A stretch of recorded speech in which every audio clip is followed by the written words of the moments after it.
Abbie, you spoke at the end of the game against Lewis last week about how impressed you were with the character of your players after the opening 10 or 15 minutes. Has that continued into training this week? Yeah, absolutely. We've got a 24-hour rule here, so we can only dwell on it or stay high for 24 hours, and we've got to then concentrate on the rest of the week. And then, like I said at the time, it was disappointing in the manner that we'd lost, but watching the game back, there was a lot of good things that we did. We just didn't have that final cutting edge in the quality that was needed in those moments. But yeah, really delighted with how the squad bounced back, and they fought till the end. There was only going to be, one team that went on and scored if we continued any longer. So yeah, really pleased with that, and training's been great this week. So another good session tonight puts us in full flow, ready for Bournemouth. As well as just the character, what are the positive actions from that game you can take?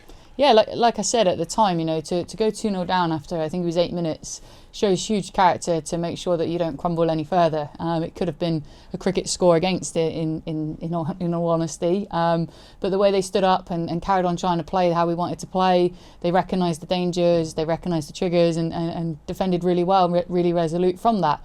And then we've gone after the game, got the goal back, and then changed things to try and find an equaliser, and then obviously a winner as well. But we couldn't do that in the time. But really pleasing that individuals stood up. As a team, we stood up and took it on the chin, and we're going to bounce back. You're going to win football matches and lose football matches, and that's part and parcel of the game. It's just how we react. And as I said, training was brilliant on Tuesday night. The end of the game was brilliant on Sunday. So I can only take the positives. Coming off the back of a busy first week, 3 games in that week, how's your squad looking physically? Yeah, really good. It did cross my mind that maybe a bit of mental fatigue had come into play, obviously conceding the 2 early goals. But, we've got a big squad for a reason to deal with the demands of this league. We knew that last season that it was a competitive league, and we need to make sure that we recruit the right player. But everyone's fully fit going into this week, and hopefully it gives me some selection headaches for the weekend. Just on a personal level, it's a part-time squad, of course. How much of a commitment is it to have 3 games in a week and obviously train around that as well for your players? Huge, like you said, they work all day, every day. They've got to give up their time to make sure that they're recovering properly from the game on the Sunday, on the Monday. Then we've asked them in training Tuesday. We've got the game then a Thursday night, which geographically from us was only an hour away, but none of our players live locally. That's all sort of 2-3 hours journey for them.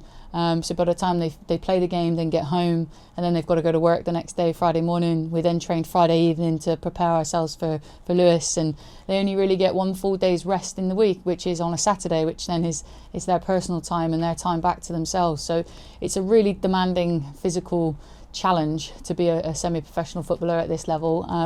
One that I'm incredibly proud of the girls for doing and turning up like they do, and the application that they give every week. But it is difficult, so we'll need to make sure that the bodies are ready to go again this week in what will be a really fiercely contested game.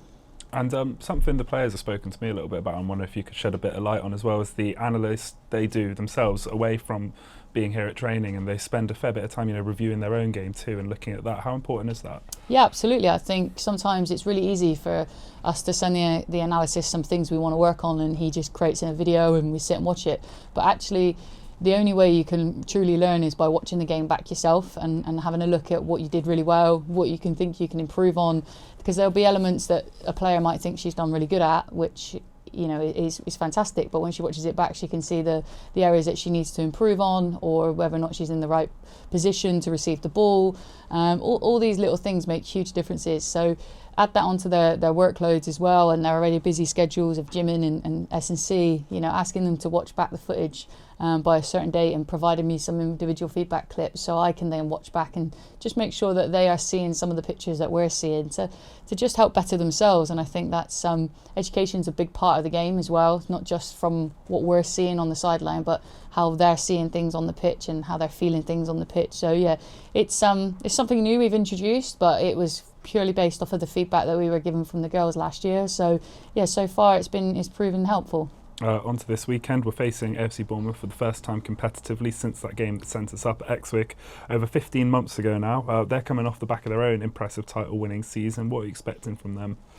Exactly the same as what we faced 15 months ago, a very energetic Bournemouth team that will like to play football in the right way, that have got dangerous pace up in the top end of the pitch. and are on the back of an incredible run. I think they're 50 National League games unbeaten, I think I read, and confidence is incredibly high for them. Like, the season that they had last year was phenomenal. The season they had before against us was just equally as impressive. You know, that they are an incredibly good team, and anybody that, you know, doubts that or takes them lightly will, you know, find that out for themselves. They've had a great start to the season, so it's going to be a really difficult task for us to go there and impose ourselves, and we're under no illusions that it's going to be difficult. They're well over a year unbeaten, like you said, and have had a winning start to life in Tier 3. How do you go about preparing to take on a team with that sort of momentum?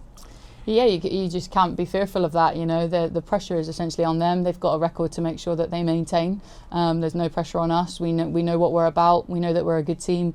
We just got to go there with our game plan, as we will have. We know how they'll look to play. And like I said, they're at home. They'll want to protect that record, and that's on them to do. We're just going to go there and hopefully impose ourselves and play the way that we want to play, and hopefully get the result.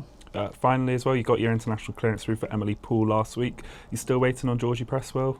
Yeah, still waiting on Georgie, unfortunately, which doesn't look like it's going to go through ahead of this weekend, which is a shame. But a player that's, you know, come into the team, still waiting on that clearance, but has been a huge character boost for the group.